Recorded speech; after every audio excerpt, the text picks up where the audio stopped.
చేయమని 3 ఏళ్ల బట్టి చెప్తున్నా తల్లి. అక్కడ అది ల్యాండ్స్కేపింగ్ చేయొచ్చు కదా, అంత దరిద్రంగా పెట్టుకునే దానికి ఎందుకు? ఎంతసేపు చేయాలి?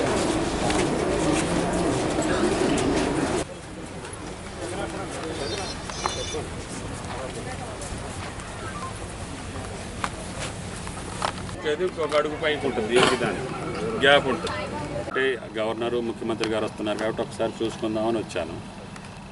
అంత పనులు జరుగుతున్నాయి బాగానే, ఇంకా మంచిగా భక్తులకి అసౌకర్యం లేకుండా పట్టాభిషేకం కావచ్చు, నవమి కావచ్చు, కళ్యాణం కావచ్చు, వైకుంఠరాముడి కళ్యాణానికి అందరూ పాపం కళ్యాణం చూసి తరించాలని వస్తారు.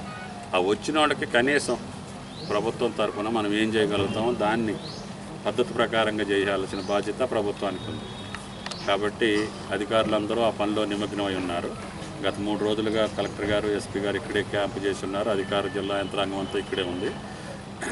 రేపు కళ్యాణం కావచ్చు, తర్వాత రోజు పట్టాభిషేకం కావచ్చు, పకడ్బందీగా కన్నుల పండుగగా విజయవంతంగా లోక కళ్యాణం ఎట్లా జరుగుతుందో ఆ రకంగా చేయించే బాధ్యత ప్రభుత్వం తీసుకుంది.